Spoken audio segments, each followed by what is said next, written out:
ان الحمد للہ وحدہ والصلاة والسلام علی من لا نبی بعد۔ آج ہماری گفتگو کا محور چوتھا پارہ ہے کہ اس میں اللہ تبارک تعالیٰ نے کون کون سے احکام ہم پر نازل فرمائے ہیں۔ چوتھے پارے کا آغاز اس آیت سے ہوتا ہے، اعوذ باللہ السمیع العلیم من الشیطان الرجیم من حمزہ ونفخہ ونفثہ، بسم اللہ الرحمن الرحیم، لن تنالوا البر حتى تنفقوا مما تحبون وما تنفقوا من شيء فإن الله به علیم۔ اللہ رب العالمین، اللہ احکم الحاکمین، اللہ رب الرحمن اپنے مقدس ترین کلام قرآن کریم میں ارشاد فرماتے ہیں، تم اس وقت تک نیکی کا اعلیٰ مقام نہیں حاصل کر سکتے جب تک اپنی سب سے پسندیدہ چیز اللہ تعالیٰ کی راہ میں خرچ نہ کرو، اور تم جو بھی خرچ کرو گے اللہ تعالیٰ اسے خوب جانتا ہے۔ یعنی کوئی چھوٹی چیز خرچ کرتے ہو، بڑی کرتے ہو، چھپا کے کرتے ہو، ظاہر کرتے ہو، ہر چیز اللہ تبارک تعالیٰ کو علم میں ہے۔ اللہ تبارک تعالیٰ جانتے ہیں کون کیا چیز اللہ کی راہ میں دے رہا ہے، تو دینے کے لیے جو ہے وہ اچھی چیز اللہ تعالیٰ کی راہ میں دینی چاہیے۔ یہ نہیں کہ نکمی اور گھٹیا چیز جو ہے جو ہمارے پاس زائد ہو ہم کہیں چلو یہ بیکار ہی پڑی ہو یہ اللہ کی راہ میں دے دیں، اس طرح نہیں، بلکہ سب سے اچھی چیز دینی چاہیے۔ اچھا، اس کی نا شان نزول میں آتا ہے کہ یا تفسیر کے اندر کہ سیدنا طلحہ رضی اللہ عنہ، ابو طلحہ رضی اللہ عنہ صحابی تھے اور وہ بڑے امیر تھے، اور ان کے باغات تھے، اور ان کا ایک باغ جو سب سے اچھا اور سب سے فائدہ مند باغ تھا نا، وہ مدینہ منورہ کے بالکل قریب تھا، اور مسجد نبوی سے سیدھی سڑک وہاں پہنچتی تھی۔ بیرہا نامی ایک باغ تھا، اور اس کے اندر گھر بھی بنا ہوا تھا، چار دیواری بھی تھی، اور بڑا زبردست تھا۔ تو انہوں نے جب یہ آیت سنی نا کہ اللہ تعالیٰ فرماتے جو سب سے پسندیدہ چیز وہ اللہ کی راہ میں خرچ کرو، تو انہوں نے سوچا کہ میرا تو سب سے پسندیدہ جو ہے نا وہ باغ ہے۔ تو انہوں نے آ کے اللہ کے نبی صلی اللہ علیہ وسلم سے کہا، اللہ کے نبی صلی اللہ علیہ وسلم میں وہ باغ صدقہ کرنا چاہتا ہوں۔ اللہ کے نبی صلی اللہ علیہ وسلم نے کہا وہ تو بڑا قیمتی باغ ہے، تو واقعی صدقہ کرنا چاہتے ہیں؟ ہاں جی، اللہ کے نبی صلی اللہ علیہ وسلم آپ نے خود ہی تو قرآن کی آیت سنائی ہے کہ یعنی کہ سب سے پسندیدہ چیز اللہ کی راہ میں خرچ کرو۔ تو نبی صلی اللہ علیہ وسلم نے فرمایا کہ ٹھیک ہے، اسے خرچ کرو، اپنے رشتہ داروں میں خرچ کر دو۔ تو انہوں نے اپنے جو ہے وہ چچا کے اور تایا کے بیٹوں کے اندر خرچ کر دیا، ان کو یعنی کہ صدقہ کر دیا۔ تو دیکھیں اتنی بڑی بھی چیز اللہ کی راہ میں صدقہ کی جا سکتی ہے۔ آگے اللہ تبارک تعالیٰ اس پارے کے اندر ارشاد فرماتے ہیں، ان اول بیت وضع للناس للذی ببکۃ مبارکا وہدی للعالمین، پہلا گھر جو دنیا کے اندر اللہ تعالیٰ کی عبادت کے لیے بنایا گیا تھا کہ لوگ وہاں پر آ کر اللہ کی عبادت کریں، وہی تھا جو بکہ کے اندر تھا۔ بکہ جو مکہ کا پرانا نام تھا، مکہ کے اندر وہ ہدی للعالمین، تمام جہان والوں کے لیے ہدایت کا ذریعہ ہے۔ فیہ آیات بینات ومقام ابراہیم، اس کے اندر جو ہے وہ کھلی نشانیاں اور مقام ابراہیم ہے۔ ومن دخلہ کان آمنا، جو اس کے اندر داخل ہو گیا اس نے امن پا لیا۔ وللہ علی الناس حج البیت من استطاع الیہ سبیلا، جو وہاں پہنچنے کا استطاعت رکھتا ہو پہنچنے کی، اسے چاہیے وہاں حج کرے۔ حج جو ہے وہ زندگی کے اندر ایک دفعہ جو ہے وہ فرض ہے، جس کے پاس استطاعت ہو اسے چاہیے کہ جا کر وہاں پر بیت اللہ کا حج کرے۔ اسی طرح اس پارے کے اندر اللہ رب العالمین نے ایمان والوں کو تقوی اختیار کرنے کا حکم دیا۔ اللہ تعالیٰ فرماتے ہیں، یا ایھا الذین آمنوا اتقوا اللہ حق تقاتہ ولا تموتن الا وانتم مسلمون۔ یہ آیت نبی مکرم صلی اللہ علیہ وسلم ہر خطبے کے اندر بھی پڑھا کرتے تھے، جمعے خطبے میں، عید کے خطبے میں، نکاح کے خطبے میں بھی۔ بڑی اہم آیت ہے۔ فرمایا اللہ تعالیٰ نے، اے ایمان والو اتقوا اللہ، اللہ تعالیٰ سے ڈر جاؤ، حق تقاتہ، جیسا کہ ڈرنے کا حق ہے، اور مرنا تو مسلمان ہی مرنا۔ یعنی بندے کو پتہ تو نہیں کم ہوتا نہیں، اس کا مطلب ہے ساری زندگی ہی اسلام کے اوپر گزاری جائے۔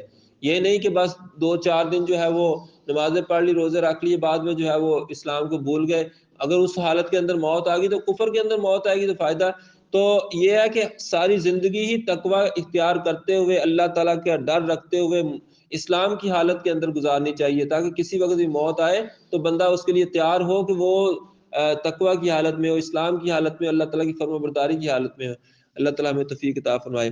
آگے اللہ تعالیٰ نے فرمایا، وَاعْتَصِمُوا بِحَبْلِ اللَّهِ جَمِيعًا وَلَا تَفَرَّقُوا، اللہ کی رسی کو مضبوطی سے تھام لو اور تفرقوں میں نہ پڑو، فرقہ فرقہ نہ ہو جاؤ۔ یعنی کہ اللہ کی رسی سے کیا مراد ہے؟ قرآن کریم اور نبی مکرم صلی اللہ علیہ وسلم کی احادیث، یہ اللہ تعالیٰ کی رسی ہے۔ اس کو اگر مضبوطی سے پکڑ لیا جائے تو بندہ گمراہ نہیں ہوگا، جیسا کہ اللہ کے نبی سیدنا محمد رسول اللہ صلی اللہ علیہ وسلم نے ارشاد فرمایا تھا، ترکت فیکم امرین لن تضلوا ما تمسکتم بہما کتاب اللہ و سنت رسول، میں تمہارے اندر دو چیزیں چھوڑے جا رہا ہوں، اگر اسے مضبوطی سے تھام لوگے کبھی گمراہ نہیں ہوں گے، ایک کتاب اللہ اور دوسری سنت رسول ہی۔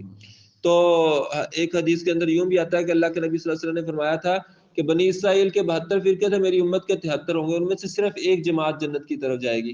صحابہ کرام نے عرض کیا اللہ کے نبی صلی اللہ علیہ وسلم وہ کون سی جائے گی؟ فرمایا ما انا علیہ و صحابی، جس کا طریقہ میرے طریقے پر اور صحابہ کرام کے طریقے پر ہوگا۔ تو یہاں بھی اللہ تعالیٰ فرماتے ہیں کہ اللہ کی رسی کو یعنی قرآن و حدیث کو مضبوطی سے پکڑ لو، یعنی اس پر مضبوطی سے عمل کرنا شروع کر دو، اور ولا تفرقوا، فرقوں میں نہ پڑو، ٹھیک ہے نا۔ فرقہ بندی سے اللہ تعالیٰ نے منع فرمایا۔ فرقے تب بھی بنتے ہیں جب اصل کو چھوڑ دیا جاتا ہے، اور اصل ہماری کیا ہے؟ قرآن اور حدیث۔ آگے اللہ تعالیٰ نے اس امت کی شان بیان فرمائی، فرمایا وَلْتَكُن مِّنكُمْ أُمَّةٌ يَدْعُونَ إِلَى الْخَيْرِ، تمہارے اندر ایک ایسی امت ہونی چاہیے، جماعت ہونی چاہیے جو لوگوں کو خیر کی طرف بلائے، وَيَأْمُرُونَ بِالْمَعْرُوفِ وَيَنْهَوْنَ عَنِ الْمُنكَرِ، وہ لوگوں کو نیکی کا حکم دے، برائیوں سے منع کرے، وَأُولَٰئِكَ هُمُ الْمُفْلِحُونَ، یہی لوگ کامیاب ہونے والے ہیں۔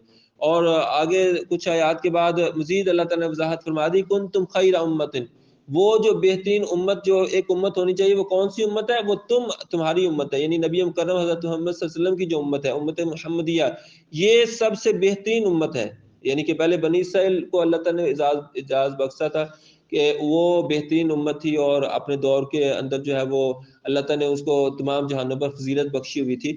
تو اب جو ہے وہ امت محمدیہ کو اللہ تعالیٰ نے تمام جہانوں پر فضیلت بخشی ہوئی۔ اب امت محمدیہ جو ہے وہ ساری امتوں سے زیادہ افضل ہے، اور اس کی افضلیت کی ایک وجہ کیا ہے؟ اخرجت للناس، اسے لوگوں کے لیے برپا کیا گیا ہے۔ تأمرون بالمعروف وتنہون عن المنکر، تم لوگوں کو نیکی کا حکم دیتے ہو، برائیوں سے منع کرتے ہو، اور تؤمنون باللہ، اللہ تعالیٰ پر ایمان لاتے ہو۔ تو یہاں پر اللہ تعالیٰ نے واضح طور پر فرما دیا کہ نیکی کا حکم دینا، برائیوں سے منع کرنا۔ نیکی کا حکم دینے سے مراد جہاد بھی اس کے اندر شامل ہے، کیونکہ جہاد کے اندر صحیح طور پر نیکی کا حکم دیا جاتا ہے۔ حکم یہ نہیں ہے کہ جا کے منتیں کرنی شروع کر دو دوسروں کی، ٹھیک ہے نا، وہ تو ایک دعوت ہوتی ہے نا، کسی کو دعوت دینا کہ جی آپ جو ہے نا وہ یہاں تشریف لے آئے، یا یہ کر لے، ٹھیک ہے نا، یا نماز پڑھا کرے، یا یہ تو دعوت ہے۔ اصل جو نیکی کا حکم دینا ہے وہ کیا ہے؟ جہاد کے ذریعے حکم دیا جاتا ہے کہ یہ کام کرو، کیوں نہیں کرتے، ٹھیک ہے نا۔ تو یعنی کہ اللہ تبارک تعالیٰ ہمیں بھی اس کی توفیق عطا فرمائے۔ آگے اللہ تبارک تعالیٰ نے غزوہ بدر کا ذکر فرمایا کہ اس کے اندر جو ہے وہ اللہ تبارک تعالیٰ نے مسلمانوں کی مدد فرمائی، اور جو ہے وہ اللہ تعالیٰ فرماتے ہیں وَلَقَدْ نَصَرَكُمُ اللَّهُ بِبَدْرٍ وَأَنْتُمْ أَذِلَّةٌ، تم اس وقت جو ہے بڑی کمزوری کی حالت میں تھے، اللہ تبارک تعالیٰ نے تمہاری مدد فرمائی بدر کے مقام پہ۔ اور پھر آگے اللہ تبارک تعالیٰ نے احد کے حوالے سے بھی بیان فرمایا کہ تمہاری جو ہے وہ اللہ تبارک تعالیٰ مدد فرمائیں گے، تم جو ہے وہ اس میں ڈٹ کر رہو، ثابت قدم رہو۔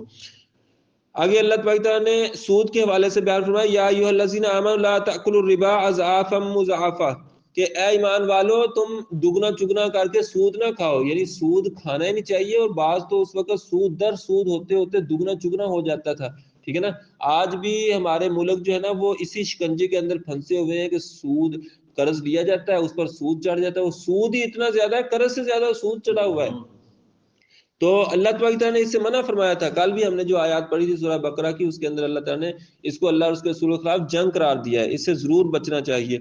آگے اللہ تبارک تعالیٰ فرماتے ہیں کہ وَمَا مُحَمَّدٌ إِلَّا رَسُولٌ قَدْ خَلَتْ مِن قَبْلِهِ الرُّسُلُ أَفَإِن مَّاتَ أَوْ قُتِلَ انقلبتم عَلَىٰ أَعْقَابِكُمْ، محمد صلی اللہ علیہ وسلم اللہ تعالیٰ کے سچے رسول ہیں، ان سے پہلے بھی بہت سے رسول گزر چکے، اگر یہ فوت ہو جائیں یا شہید ہو جائیں تو تم اپنے دین کو چھوڑ دو کہ نہیں چھوڑنا۔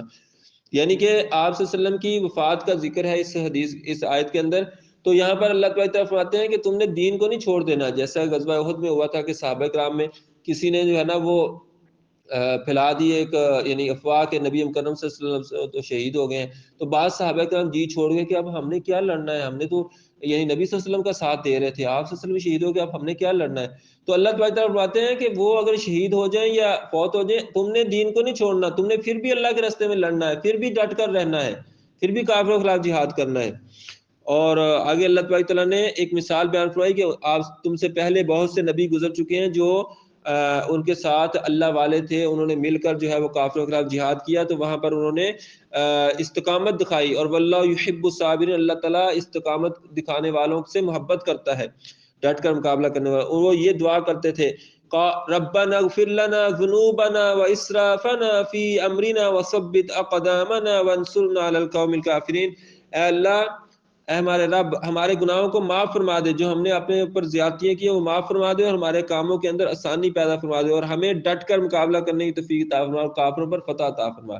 تو ہمیں بھی مومنوں کو بھی اس طرح سے اللہ تعالیٰ سے دعائیں کرنی چاہیے۔ آگے اللہ تعالیٰ فرماتے ہیں واللہ یحب المحسنین، اللہ تبارک تعالیٰ محسنین سے محبت کرتا ہے، احسان کرنے والوں سے، نیک لوگوں سے محبت کرتا ہے۔ تو ہمیں بھی نیکی کرنے کی کوشش کرنی چاہیے، احسان کرنے کی کوشش کرنی چاہیے۔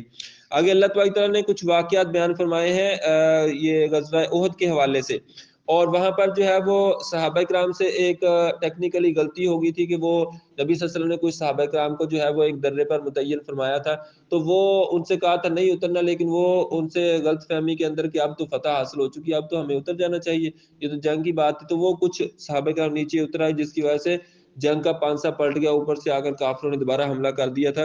تو یہ ایک یعنی کہ صحابہ کرام سے تھوڑی سی مسٹیک ہوئی، تو اللہ تبارک تعالیٰ نے فرمایا وَلَقَدْ عَفَا عَنْكُمْ، یقیناً اللہ تبارک تعالیٰ نے ان کو معاف فرما دیا ہے۔ اب جب اللہ تعالیٰ نے صحابہ کرام کو معاف فرما دیا تو ہمیں اس چیز کو ڈسکس کرنے کی ضرورت نہیں ہے، آج کوئی اعتراض نہیں کرنا چاہیے کسی کو بھی۔ اگر وہ اعتراض کرتا ہے تو پھر اس کا مطلب اللہ تعالیٰ پر اعتراض کرتا ہے، کیونکہ اللہ تعالیٰ نے تو معاف فرما دیا ہے، تو ہمیں بھی چاہیے کہ معاف فرما دے، ہمیں بھی چاہیے کہ وہ صحابہ کرام تو اللہ تعالیٰ فرماتے ہیں رضی اللہ عنہ ورضوا عنہ، ہم اللہ ان سے راضی ہوا، وہ اللہ سے راضی ہوئے، لیکن بعض لوگ آج بھی ان پر طعن و تشنیع کرتے ہیں، اللہ تعالیٰ انہیں ہدایت عطا فرمائے۔ آگے اللہ تبارک تعالیٰ فرماتے ہیں لقد من اللہ علی المؤمنین اذ بعث فیہم رسولا من انفسہم یتلو علیہم آیاتی ویزکیہم ویعلمہم الکتاب والحکمہ وان کانوا من قبل لفی ضلال مبین۔ تم یقیناً اللہ تعالیٰ نے مومنوں پر بہت بڑا احسان کیا کہ ان کے اندر انہی میں سے ایک رسول بنا کر بھیجا جو ان پر اللہ تعالیٰ کی آیات تلاوت کرتے ہیں اور ان کو پاک کرتے ہیں، گناہوں سے پاک کرنے کے طریقے بتاتے ہیں، اور انہیں کتاب و حکمت کی تعلیم دیتے ہیں، ٹھیک ہے نا۔ تو یہ نبی مکرم صلی اللہ علیہ وسلم کی آمد جو ہے یہ مسلمانوں پر بہت بڑا احسان ہے، یہ انسانیت پر بہت بڑا احسان ہے، اور خاص طور پر مومنوں پر بہت بڑا احسان ہے کہ ہم نبی مکرم حضرت محمد صلی اللہ علیہ وسلم کی امت سے ہیں، یہ بھی ہمارے پر بہت بڑا احسان ہے۔ اور نبی مکرم صلی اللہ علیہ وسلم کی امت تمام امتوں سے پہلے جنت کے اندر جائے گی، یہ بھی بہت بڑا اللہ تعالیٰ کا احسان ہے۔ تو آگے اللہ تعالیٰ فرماتے ہیں یہ جو سورہ آل عمران اس کا جو آخری رکوع ہے وہ بھی بہت زبردست ہے۔ نبی مکرم سیدنا محمد رسول اللہ صلی اللہ علیہ وسلم جب صبح تہجد کے لیے بیدار ہوتے، جاگتے نیند سے، تو آپ صلی اللہ علیہ وسلم اپنے بستر پر بیٹھ کر یہ سورہ آل عمران کا آخری رکوع تلاوت فرمایا کرتے تھے، ٹھیک ہے نا۔ یہ 10-11 آیتیں بنتی ہیں، یہ آیات ہمیں یاد کر لینی چاہیے۔ اس وقت نبی صلی اللہ علیہ وسلم تلاوت فرماتے تھے، پھر جا کر وضو فرماتے اور پھر جو ہے وہ تہجد کی نماز ادا کرتے۔ تو بغیر وضو کے بھی یہ پڑھی جا سکتی ہے، یعنی قرآن پاک پڑھا جا سکتا ہے، اور نبی کریم صلی اللہ علیہ وسلم وہاں سے 10 آیات پڑھ کر اٹھتے تھے۔ تو ہمیں بھی چاہیے کہ صبح تہجد بھی پڑھیں اور اس سے پہلے یہ 10 آیات بھی پڑھا کریں، انشاءاللہ بہت بڑی برکتیں نازل ہوں گی۔ اس کے بعد آگے سورۃ النساء ہے، وہاں اللہ تعالیٰ فرماتے ہیں یا ایھا الناس اتقوا ربکم الذی خلقکم من نفس واحدہ، اے انسانوں تم اللہ تعالیٰ سے ڈر جاؤ جس نے تمہیں پیدا کیا ایک جان سے، اور پھر اس سے اس کی بیوی کو پیدا کیا، اور اس سے بے شمار مرد اور عورتیں اللہ تعالیٰ نے پیدا فرما دی۔ اور ڈر جاؤ اللہ تعالیٰ سے جس کے نام پہ تم جو ہے وہ آپس میں رشتہ داریاں طے کرتے ہو۔ ان اللہ کان علیکم رقیبا، بے شک اللہ تعالیٰ تمہاری تمام باتوں پر پورا نگہبان ہے۔ تو یہ جو ہے یہ آیت بھی نبی کریم صلی اللہ علیہ وسلم ہر خطبہ کے اندر پڑھا کرتے تھے۔ آگے اللہ رب العالمین نے جو ہے فرمایا کہ یوصیکم اللہ فی اولادکم للذکر مثل حظ الانثیین، اللہ تعالیٰ تمہیں اولاد کے بارے میں وصیت کرتا ہے کہ ایک لڑکے کا حصہ 2 لڑکیوں کے برابر ہے، 2 بیٹیوں کے برابر ایک بیٹے کا حصہ ہے۔ تو آگے یعنی کہ وراثت کے حصے اور ان کے احکام بھی اللہ تعالیٰ نے یہاں پر نازل فرما دیے تاکہ بعد میں کوئی اس میں مسئلہ نہ رہے۔ پھر آگے اللہ تعالیٰ توبہ کے حوالے سے فرماتے ہیں انما التوبۃ علی اللہ للذین یعملون السوء، بے شک توبہ تو ان لوگوں کے لیے ہے جو غلطی سے، کوتاہی سے، جہالت میں جو ہے وہ گناہ کر بیٹھے، اور ثم یتوبون من قریب، پھر قریب ہی جلد ہی پھر توبہ کر لیں۔ گناہ ہو جائے نا یہ بڑی بات نہیں ہے، گناہ پر ڈٹے رہنا یہ بڑا گناہ ہے، ٹھیک ہے نا۔ گناہ ہو جائے تو فوراً توبہ کر لینی چاہیے، فوراً اللہ تعالیٰ سے معافی مانگ لینی چاہیے۔ اور اللہ تبارک تعالیٰ وکان اللہ علیما حکیما، اللہ تبارک تعالیٰ علم والا، حکمت والا بھی اور بخشنے والا مہربان بھی ہے۔ آگے فرمایا کہ وَلَيْسَتِ التَّوْبَةُ لِلَّذِينَ يَعْمَلُونَ السَّيِّئَاتِ، ان لوگوں کے لیے توبہ نہیں ہے جو گناہ کرتے رہتے ہیں حتی اذا حضر احدهم الموت، یہاں تک کہ ان میں سے کسی کے پاس موت آ جاتی ہے، قال انی تبت الان، پھر وہ کہتا ہے اللہ اب میں توبہ کرتا ہوں۔ موت جب فرشتے نظر آ جائے نا، پھر توبہ کا دروازہ بند ہو جاتا ہے۔ جب اللہ کا کوئی عذاب آ جائے نا، اس عذاب آنے پر بھی توبہ کا دروازہ بند ہو جاتا ہے۔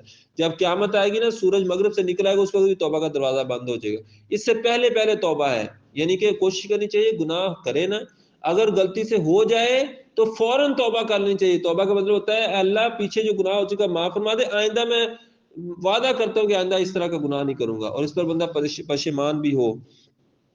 تو اس صورت کے اندر جو ہے وہ اس کی چوتھا جو پارہ ہے، اس کی آخری آیت کے اندر اللہ رب العالمین نے کچھ رشتوں کے حوالے سے بیان فرمایا کہ اگر تم نے نکاح کرنا ہو تو یہ رشتے تم پر حرام ہے، ان سے نکاح نہیں کیا جا سکتا، ٹھیک ہے نا۔ یہ بھی اسلام کا ایک بہت بڑا اعزاز ہے۔